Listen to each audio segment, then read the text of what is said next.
Hello students, तो finally welcome back to the channel and एक नया चैप्टर फिर से हम स्टार्ट करने वाले हैं। तो हमारा मैकेनिक्स पोर्शन कंप्लीट हो चुका है विद न्यूमेरिकल। काइनेमेटिक्स पोर्शन में जो फोर्स के कुछ सवाल बचे हैं आपको बहुत जल्द वो भी प्रोवाइड करवा दिए जाएंगे, लेकिन उससे ये जस्ट आगे हम चलते हैं। तो मूवमेंट ऑफ फोर्स एक चैप्टर मोस्ट इंपॉर्टेंट है, तो बहुत ही प्यारा कॉन्सेप्ट है। दो उसके टॉपिक हम डिस्कस करने वाले हैं, एक मूवमेंट ऑफ फोर्स, एक कपल फोर्स। ठीक है, तो कंटिन्यू करते हैं। वेरी मोस्ट इंपॉर्टेंट टॉपिक है, कॉन्सेप्ट को समझिएगा, बहुत आराम से आपको एक्सप्लेन करूंगा। तो सबसे पहला टॉपिक है हमारा मूवमेंट ऑफ फोर्स। सबसे पहला टॉपिक है हमारा मूवमेंट ऑफ फोर्स, और आपको यहाँ पर मैं कुछ मिथ थोड़ा दूर करना चाहूंगा, इसलिए रिमेंबर रखिएगा हमारे कॉन्सेप्ट को। पढ़ाने का तरीका थोड़ा सा अलग रहेगा, सो रिमेंबर रखिएगा चीजें। मूवमेंट ऑफ फोर्स ये नया पॉइंट है, नया चैप्टर है, नया डेरिवेशन, नई लैंग्वेज, सब कुछ नए आएंगे, और जिसको हम बड़े प्यार से कहते हैं बल आघूर्ण। मूवमेंट ऑफ फोर्स का मतलब होता है बल आघूर्ण। और इन शॉर्ट में पूरे चैप्टर में आपको अभी से रिकॉल करवा दूं, मूवमेंट ऑफ फोर्स को इन शॉर्ट में हम टॉर्क कहते हैं, टॉर्क्यू। इसको हम इन शॉर्ट, इसका निक नेम है। मूवमेंट ऑफ फोर्स को किताबें बुलाती हैं टॉर्क कह के, टॉर्क, टॉर्क। ठीक है, रिकॉल कर लीजिएगा, ये शब्द है। जैसे पता है, आपसे टॉर्क कहे, आपसे मूवमेंट ऑफ फोर्स कहे, दोनों का मतलब सेम। ठीक है, तो वीडियो के स्टार्ट में ही एकदम क्लियर जो रहस्य है, जो परेशानियां हैं, पहले ही क्लियर कर लो। मूवमेंट ऑफ फोर्स बोले सेम बातें, और टॉर्क बोले सेम बातें, तो इतना क्लियर। अब आइए इसके डिफिनेशन पे चलते हैं। तो बड़े ध्यान से समझिएगा, मैं बहुत क्योंकि आप लोग को ऑब्जेक्टिव एग्जाम देने हैं, लिखना है नहीं, बस उतने से आपको काम मैं क्लियर कर दूंगा। देखो, मूवमेंट ऑफ फोर्स का मतलब क्या होता है, बड़े कम शब्दों में समझना। मूवमेंट ऑफ फोर्स का मतलब होता है ऐसा बल जो घुमाने की प्रवृत्ति रखे। मैं बस कम से कम बताना चाह रहा हूं, मतलब ऐसा बल, कोई भी ऐसा बल, कोई भी ऐसा बल जो वस्तु को क्या कर दे, घुमाने की प्रवृत्ति रखे, मतलब जो वस्तु को घुमा दे, बस घुमा दे। ऐसा कोई भी बल, ऐसा कोई भी प्रकार का, ऐसा कोई भी टाइप ऑफ फोर्स जो बॉडी में मूवमेंट पैदा कर दे। मूवमेंट मतलब उसको नचा दे, उसको घुमा दे। ठीक है, तो ये है हमारा मूवमेंट ऑफ फोर्स। और आपको एक बात बताते हैं, मूवमेंट का मतलब हमारे इस कॉन्सेप्ट में होता है कि रोटेशनल पावर, या फिर रोटेशन जो प्रोड्यूस कर दे, मतलब ऐसा फोर्स जो रोटेशन के लिए भागीदारी हो। तो a type of force, short में ही एक्सप्लेन करना चाहूंगा, a type of force which produce rotation in body. ध्यान से समझिएगा, एक बहुत बड़ा इंपॉर्टेंट फैक्ट यहीं पे समझा रहा हूं। किताबों की लैंग्वेज आप बिल्कुल पढ़िए, मैं बदल नहीं रहा हूं, मैं सब एक्सप्लेन करूंगा, बस सुनते रहिए। ये मूवमेंट ऑफ फोर्स ऐसा फोर्स होता है ना, जो कि रोटेशन को प्रोड्यूस करने वाला सबसे बड़ा फैक्टर है। अगर मूवमेंट ऑफ फोर्स वर्क ना करे तो बॉडी में कभी रोटेशनल मोशन हो नहीं सकता, इसलिए ये बात याद रखिएगा। ठीक है, ये हमारा नोट है बच्चा, एक एक लाइन इंपॉर्टेंट है। अगर कोई फोर्स है जो रोटेशनल मोशन को प्रोड्यूस कर सकता है, तो वो मात्र और मात्र इकलौता फोर्स है मूवमेंट ऑफ फोर्स। इसीलिए मैं कहता हूं इन शॉर्ट में, ऐसा बल जो किसी भी वस्तु को, पदार्थ को घुमाने की प्रवृत्ति रखे, रोटेशनल मोशन प्रोड्यूस कर दे, that is called movement of force. ठीक है, अब बाकी किताबें बहुत सारी लैंग्वेज लिखा होगा कि किसी निश्चित बिंदु के परितः, किसी निश्चित अक्ष के परितः, किसी सर्टेन एक्सिस के अबाउट जो रोटेशनल मोशन प्रोड्यूस कर ले, that is called movement of force. तो निश्चित बिंदु के परितः, देखो रोटेशनल मोशन का ये कॉन्सेप्ट आता है, ये मैं नहीं कहता हूं। रोटेशनल मोशन तभी हो ही सकता है या तो ये किसी निश्चित बिंदु के अबाउट हो, किसी निश्चित बिंदु के अबाउट, मतलब जो रोटेशनल मोशन है ये सिर्फ और सिर्फ किसी निश्चित बिंदु के रिस्पेक्ट में होता ही है, किसी बिंदु के सापेक्ष, और या तो फिर ये किसी अक्ष के सापेक्ष होता है। अक्ष मतलब सर्टेन, किसी सर्टेन एक्सिस के अबाउट।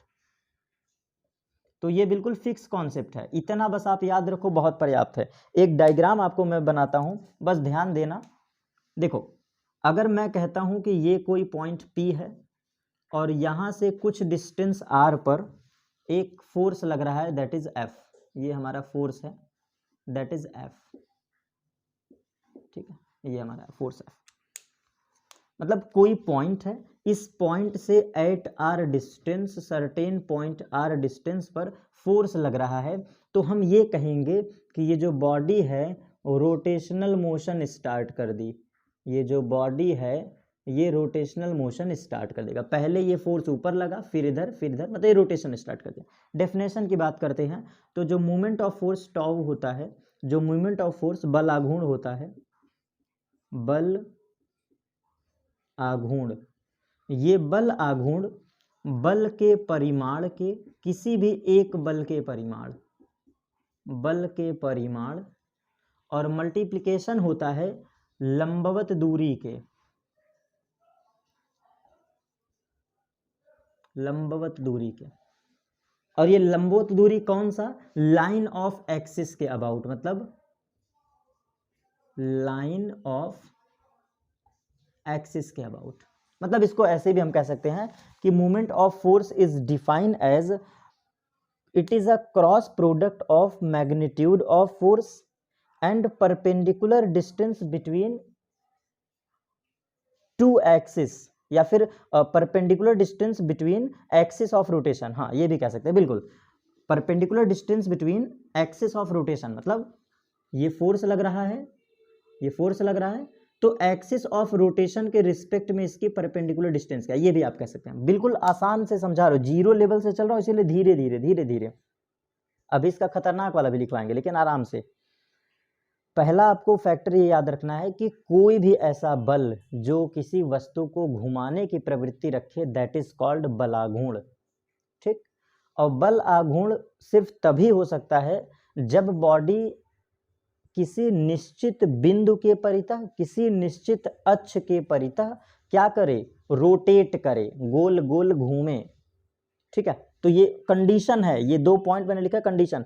अब इसका डेफिनेशन बल आघूर्ण को फिर निकालें कैसे? तो बल आघूर्ण ऐसे निकलता है कि जो बल लग रहा है उसका परिमाण रख दो, मैग्नीट्यूड ऑफ फोर्स, और इसको मल्टीप्लाई कर दो लंबवत दूरी के, जहां पर फोर्स लग रहा है उसके और पॉइंट ऑफ एक्सिस के बीच का दूरी। मतलब एक तो जहां बल लग रहा है वो, और लाइन ऑफ एक्शन के बीच का परपेंडिकुलर डिस्टेंस, ये इसका लैंग्वेज कहता है, ठीक है।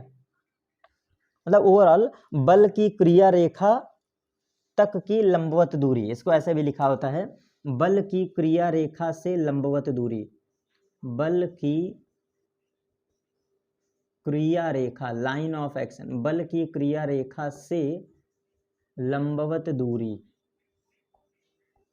और किसका? पॉइंट का, वही जिसके अबाउट रोटेट कर रहा है, जिस एक्सिस के अबाउट रोटेट कर रहा है, जिस पॉइंट, उसके बीच। जैसे ये पॉइंट है, ये बल है, तो लाइन ऑफ एक्शन का इसके साथ दूरी, ये डिस्टेंस परपेंडिकुलर, ये डिस्टेंस हमें चाहिए, ठीक है।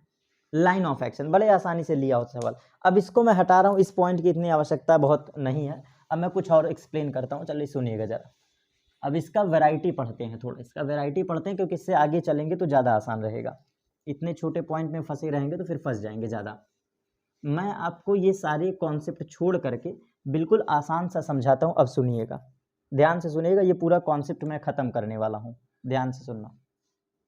मैंने मान लिया ये कोई रॉड है, ठीक है, ये कोई रॉड है, रॉड, ठीक है। इस रॉड पर मैंने क्या किया कि यहाँ पर फोर्स लगाना शुरू किया। ये देखो एरो के अबाउट मैंने फोर्स लगाना शुरू किया, दैट मैग्नीट्यूड इज F, और F is equal to 5 newton. एक कॉन्सेप्ट में पकड़ लो, पूरा सवाल खत्म, पूरी थियरी खत्म।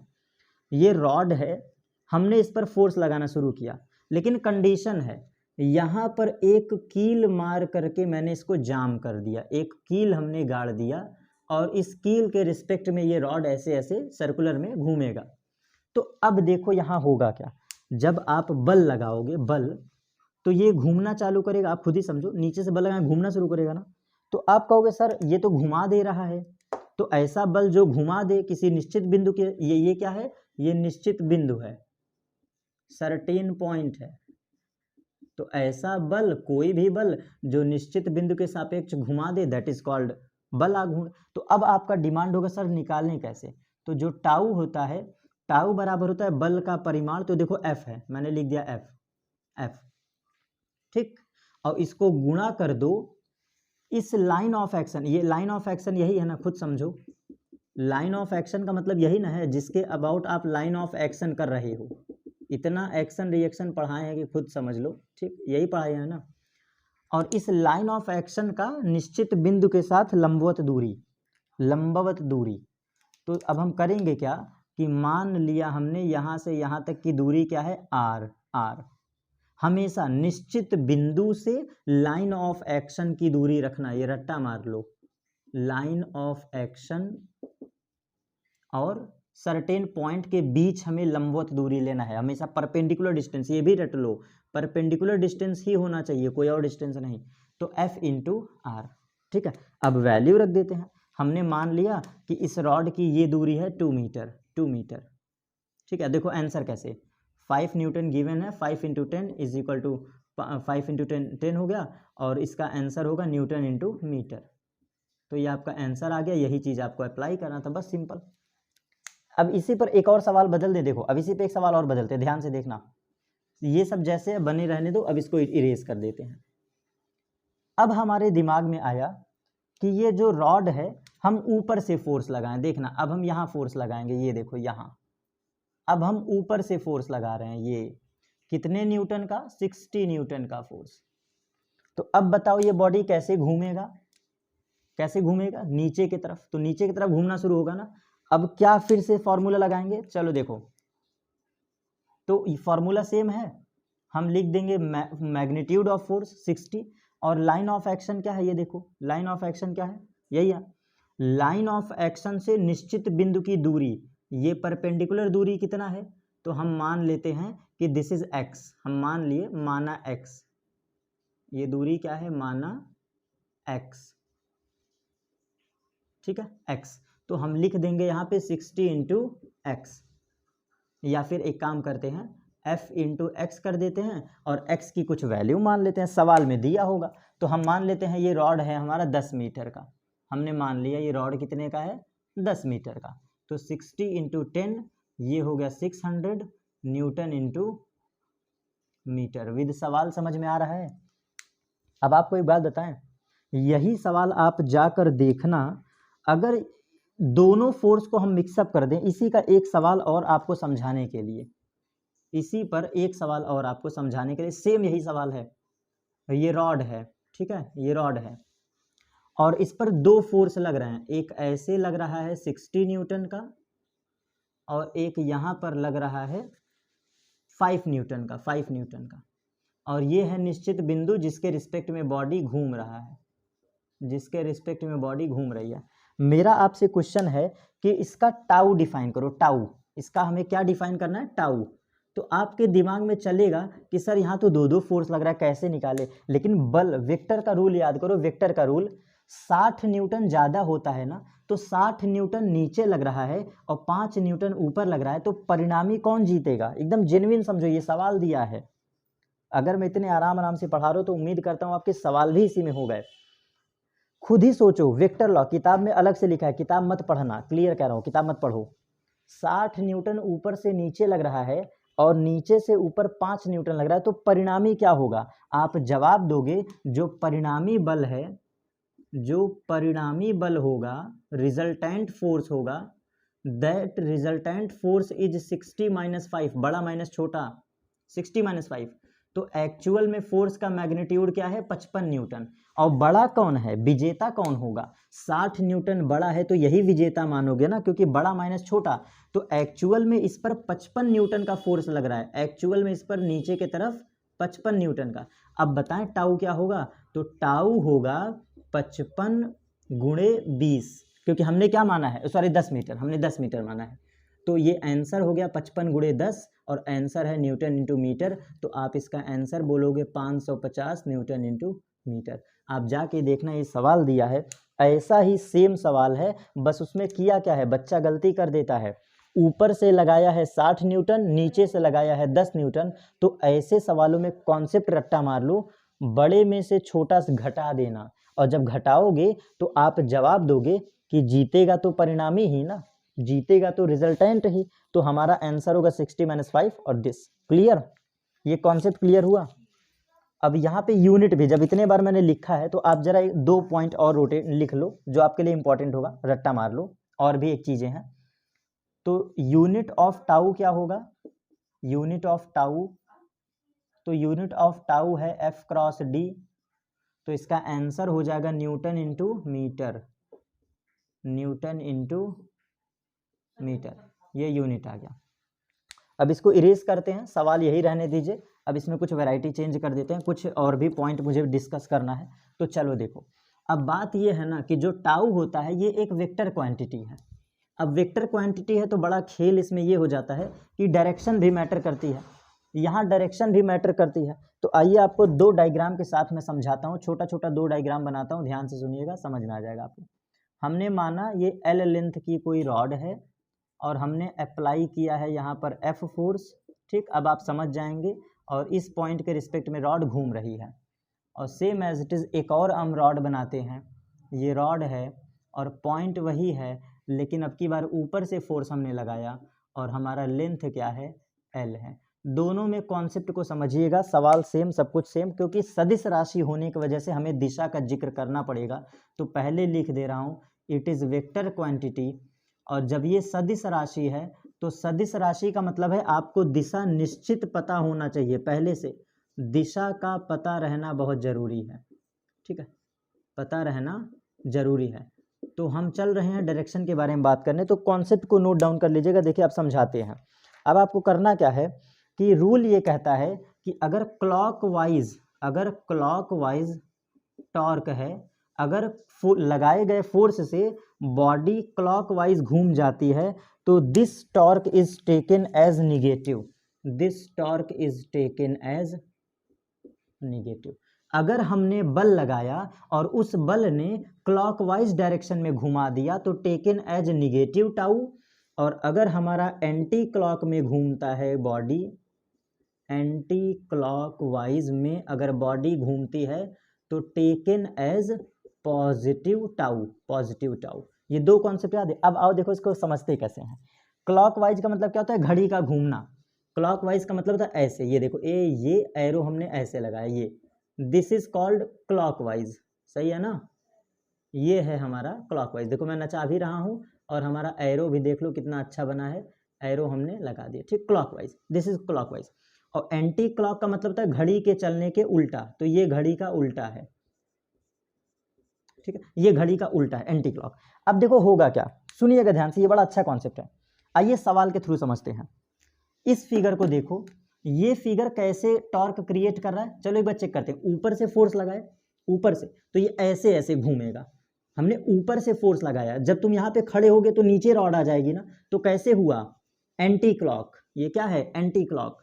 तो एंटी क्लॉक यहाँ पे टाउ क्या होगा, टाउ बराबर F क्रॉस L, और anti clock taken as positive, तो आप लिखोगे प्लस FL। क्या लिखोगे, प्लस FL, रट्टा मार लो। अब तुम्हारा आंसर सही हुआ, 100% क्लियर। अब आपका आंसर 100% सही है। तो यहाँ सीखने वाली बात क्या मिली कि ऐसा बल जो किसी रॉड को, किसी वस्तु को एंटी क्लॉक में घुमा दे, एंटी क्लॉक, इसीलिए सवाल के साथ समझा रहा हूँ। पिछला हमने सवाल पढ़ा, यहाँ दिशा पढ़ रहे हैं, तो हमने देखा ऊपर से F फोर्स लगा रहे, तो ये बॉडी एंटी क्लॉक घूम रही है, एंटी क्लॉक, तो anti clock taken as positive, so our answer is tau बराबर पॉजिटिव F इंटू L, मतलब ये पॉजिटिव आंसर होगा, पॉजिटिव। अब इसी का दूसरा कॉन्सेप्ट यहाँ देखो, यहाँ पर फोर्स लगा रहे हैं, तो यहाँ ऊपर फोर्स है, देखो ऊपर ऊपर, तो ऊपर फोर्स लगा रहे हैं, तो ये जो टाउ होगा, this is F cross L, तो सही है, लेकिन ये टाउ क्लॉकवाइज डायरेक्शन में, देखो ये क्लॉकवाइज, तो हमारा आंसर होगा टाउ बराबर minus of F into L, ये हमारा निगेटिव आंसर होगा। तो अब आपको बताएं, this answer is minus tau, this answer is minus tau, and this answer is plus of tau. तो ये बहुत जरूरी है याद करना, ठीक है, बहुत ही ज़्यादा ज़रूरी है। और कुछ बच्चों के लिए थोड़ा सा मैं हिंदी में लिख दे रहा हूँ। तो ओवरऑल जो पॉजिटिव है, दिस इज कॉल्ड वामावर्त, हिंदी में लिख दे रहा हूँ। जो पॉजिटिव है इसको हिंदी में वामावर्त कहते हैं, वामावर्त, एंटी क्लॉक को वामावर्त। और क्लॉकवाइज को कहते हैं दक्षिणावर्त। तो ऐसा बल जो किसी वस्तु को दक्षिणावर्त घुमा दे टेकन एज नेगेटिव, ऐसा बल जो एंटी क्लॉकवाइज घुमा दे पॉजिटिव। ठीक है, इतनी बातें याद कर सकते हैं बहुत आराम से। ये टाउ का कॉन्सेप्ट था हमारी तरफ से, ये पूरा कंप्लीट विद यूनिट विद तरीका। अब एक चीज़ और है, जो अभी मैंने 2 फोर्स एक साथ करवाया था, तो ऐसा कोई भी सवाल मिले, मतलब चाहे 2 फोर्स हों, 3 फोर्स हों या 4 फोर्स हों, किसी एक रॉड पर लग रहा हो, किसी एक वस्तु पर लग रहा हो, बस तुमको ये बात जरूर ध्यान देना है कि नेट फोर्स निकालना। पहले क्या निकालोगे? Net force. नेट फोर्स निकालने के बाद तब सवाल में आगे बढ़ना। Net force multiplied by perpendicular distance. तो ये बात आपको याद रखना है। हमने छोटा सा पॉइंट अभी क्या पढ़ाया है, टाउ के बारे में डिस्कस किया और टाउ के यूनिट के बारे में। और दूसरी चीज़, इसी चैप्टर में हो सकता है कुछ किताबों में समांतर बल देगा, विपरीत बल देगा, मत पढ़िएगा, टॉपिक नेग्लेक्ट कर दीजिए। आपको मैं तरीका बता रहा हूँ, उस पर मत जाना, फंस जाओगे, गलती कर दोगे। तो इसी चैप्टर में समांतर बल और विपरीत बल दिया है, तो उसको मत पढ़िएगा, वो किसी काम का कॉन्सेप्ट नहीं है, सिर्फ आप इसी रूल से लगा सकते हैं। ठीक है, लास्ट एक चीज़ और, थोड़ा सा हल्का सा लेवल पर एक पॉइंट और बता देता हूँ ताकि आपको बिल्कुल याद हो जाए। ये इंटर का पॉइंट है, तो क्लास 12th का पॉइंट होने की वजह से मैं इसको थोड़ा सा कोरिलेट कर देता हूँ, ताकि नेक्स्ट क्लास पे हम बिल्कुल फ्री रहेंगे, कपल फोर्स के बारे में डिस्कस करेंगे। ठीक है, एक पॉइंट अब मैं आपको सीधा डायरेक्ट पढ़ाता हूँ, डायरेक्ट ध्यान दीजिएगा।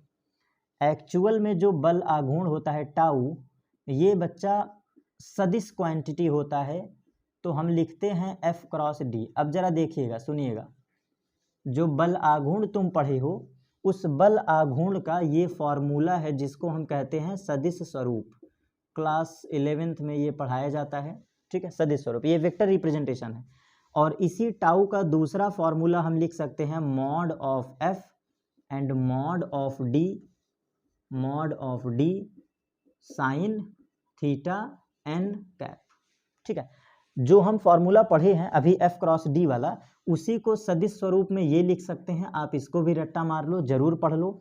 और टाउ बराबर FD साइन थीटा भी लिख सकते हैं। तो ये बल का परिमाण है, इसको कहते हैं बल का परिमाण, बल का परिमाण। और ये होगा वही लंबवत दूरी, ठीक है। और साइन थीटा क्या है? कोण है। तो आओ इसका डायग्राम समझते हैं। हमने मान लिया कि ये कोई फोर्स F है, हमने मान लिया ये कोई डिस्टेंस D है, और दिस एंगल इज थीटा। याद कर लो हमेशा के लिए, F cross D sine theta, ये मैंने अपने मन से बनाया है, वेक्टर है ये वेक्टर, ये F वेक्टर है, ये D वेक्टर है। तो इन दिस केस आप फॉर्मूला यूज करोगे FD साइन थीटा जब कभी कोण दिया हो। अगर आपको कभी ऐसा सवाल मिल जाए जहां पर कोण दिया हो, कोण, एंगल का डिस्कशन करें, एंगल का, तो आप डायरेक्टली इस फॉर्मूले पे आ जाना। और इसका भी रूल होता है कि जब हम थीटा डिग्री घुमाते हैं, जब हम किसी वस्तु को थीटा कोण घुमाते हैं, तो this will be taken as negative according to rule. यहाँ पे थीटा कैसे है? एरो देखो ऊपर से नीचे की तरफ। अब ध्यान से सुनिएगा, जब हम इसको थीटा कोण घुमाते हैं तो ये निगेटिव आंसर देता है, और इस थीटा कोण का मतलब है F से D की ओर। ये रट्टा मार लो। अगर हम किसी वस्तु पर ऐसे फोर्स लगा रहे हैं कि F से D की तरफ घूम जाए, ये ऐसे देखो, ऐसे फोर्स लगा रहे हैं F से D की तरफ, देख रहा हो। जब हम किसी वस्तु को थीटा कोण घुमाते हैं तो भी निगेटिव लेंगे। अब थीटा का मतलब क्या है? ये वेक्टोरियल रिप्रेजेंटेशन में इसलिए बता रहा हूँ, ठीक है, वेक्टोरियल रिप्रेजेंटेशन। तो इसको ऐसे भी समझ सकते हो कि जब हम F से D की ओर घुमाते हैं तो टेकन एज निगेटिव। और इसी का दूसरा कॉन्सेप्ट हैशटैग नंबर 2, अगर हम इसी को 360 माइनस थीटा घुमा दें, 360 माइनस थीटा कोण घुमा दें, तो जब 360 माइनस थीटा घुमाते हैं तो इस केस में ये हो जाता है पॉजिटिव, और इसका मतलब है D से F की ओर, ये सदिश का बड़ा इंपॉर्टेंट कॉन्सेप्ट है, सदिश का। ये सदिश का खेल है, कुछ लोगों को नहीं समझ में आ रहा होगा, ये सदिश का खेल है। तो D से F का मतलब है ये पूरा एंगल कितना होगा? 360 माइनस थीटा। बस यही लास्ट कॉन्सेप्ट आप रिकॉल कर लो, बहुत है। जब F से D घुमाएंगे, ये देखो ऐसे, एरो देखो, एरो ऐसे, जब F से D घुमाएंगे तो टेकन एज निगेटिव, लेकिन D से F, अब कैसे घुमा रहे हैं, D से F, ये देखो D से F, तो D से F घुमाने पे जो वैल्यू होती है टॉर्क की वो पॉजिटिव होती है, कोण उस समय बनता है 360 माइनस थीटा, और आंसर होता है कि कैसे घुमाए हैं वस्तु को, तो D से F की ओर घुमाए हैं। ठीक है, बस इतना आप रूल अगर याद रख लेते हो तो मुझे लगता है कि ये थोड़ा सा ओवर ही हो गया होगा पॉइंट, ये ओवर हो गया होगा, इतना बिल्कुल सफिशियंट है। और इसका सदिश स्वरूप निकालने का बड़ा अच्छा तरीका होता है कि बल के दिशा में चारों उंगलियों को रख दो और हथेली को डी की तरफ ढकेलो, तो अंगूठा आपका डायरेक्शन देता है। तो यहाँ पे हम दाएं हाथ का हथेली नियम भी यूज़ करते हैं दिशा निकालने के लिए। वैसे तो पता चल जाता है कि टॉर्क किधर होगा, लेकिन मैं लिख दे रहा हूँ, दाएं हाथ के हथेली नियम से, दाएं हाथ के हथेली नियम से हम टॉर्क का दिशा बता सकते हैं, हम टॉर्क की दिशा बता सकते हैं, टॉर्क की दिशा ज्ञात कर सकते हैं दाएं हाथ के हथेली नियम से। ये चुंबक उम्बक चैप्टर नहीं है, ये वेक्टर का रूल है, ये वेक्टर रूल है। ठीक है, ये वेक्टर रूल है। और इस केस में आपको करना क्या होता है कि अपने पूरे हाथ को, जो 4 उंगलियां हैं, ये 4 फिंगर हैं, इसको बल के दिशा में रख दो और हथेली को डी की तरफ ढकेला जाता है। ठीक है, ये रूल है। 4 अंगुलियों को,